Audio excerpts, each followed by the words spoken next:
தற்போது கிடைத்துள்ள ஆன்மீக செய்தி. துப்பாக்கிச் சுடுதல் வீராங்கனை மனுபாக்கருக்கு கேல் ரத்னா விருது அறிவிக்கப்பட்டிருக்கிறது. குகேஷ் மற்றும் மனுபாக்கர் இருவருக்கும் கேல் ரத்னா விருது அறிவிக்கப்பட்டிருக்கிறது. உலக செஸ் சாம்பியன் குகேஷுக்கும் கேல் ரத்னா விருது அறிவிக்கப்பட்டிருக்கக்கூடிய ஆன்மீக செய்திகளை பார்த்து வருகிறோம்.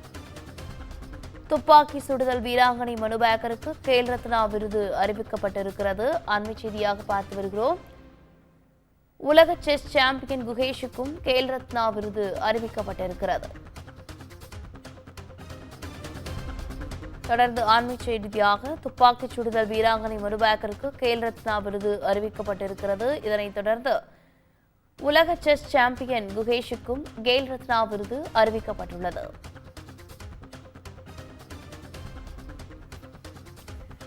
குகேஷ் மனுபாக்கர் இருவருக்கும் கேல் ரத்னா விருது அறிவிக்கப்பட்டிருக்கிறது. துப்பாக்கிச் சுடுதல் வீராங்கனை மனுபாக்கருக்கு கேல் ரத்னா விருது அறிவிக்கப்பட்டிருக்கிறது.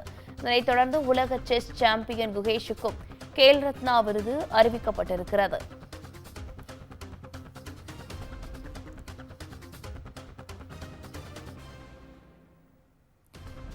ஆன்மீக செய்தியாக பார்த்து வருகிறோம். கூடுதல் விவரங்களோடு இணைகிறார் செய்தியாளர் காவ்யா. காவ்யா, வணக்கம். விவரங்கள்.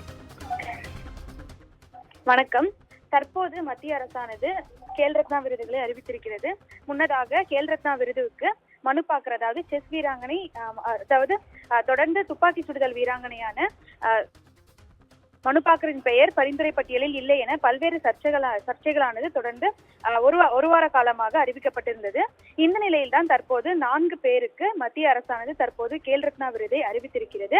அதன்படி தொடர்ந்து துப்பாக்கி சுடுதல் வீராங்கனையான மனுபாக்கர் உள்ளிட்ட 4 பேருக்கு மத்திய அரசு கேல் ரத்னா விருது அறிவிக்கப்பட்டிருக்கிறது. தொடர்ந்து இதன் காரணமாக ஒரு வார காலமாக நீடித்து வந்த சர்ச்சையானது தற்போது முடிவுக்கு வந்திருக்கிறது.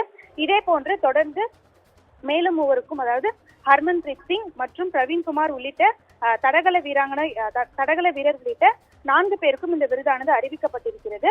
தொடர்ந்து இன்னும் சில நாட்களில், அதாவது குறிப்பாக 2 வாரங்களில் இந்த 4வருக்கும் விருது வழங்கப்படும் எனவும் அறிவிக்கப்பட்டிருக்கிறது. இந்த நிலையில்தான் தற்போது முன்னதாக துப்பாக்கி சுடுதல் வீராங்கனை மனுபாக்கரை பொறுத்தவரை செல்லும் இடங்கள் எல்லாம் அவரது பதக்கங்களை எடுத்துச் செல்வதாகவும், தொடர்ந்து அவருக்கு மத்திய அரசின் விருதுகள் என்பது வழங்கப்படுவதில் சிக்கல்கள் ஏற்பட்டதாகவும் முன்னதாக பல்வேறு சர்ச்சைகள் எழுந்திருந்தன. இந்த நிலையில் தொடர்ந்து அவருக்கு கேல் ரத்னா விருது அறிவிக்கப்பட்டிருப்பது குறிப்பிடத்தக்கது. தொடர்ந்து இந்த விருதானது 4வருக்கும் இன்னும் 2 வாரங்களுக்குள் வழங்கப்படும் எனவும் எதிர்பார்க்கப்படுவது குறிப்பிடத்தக்கது.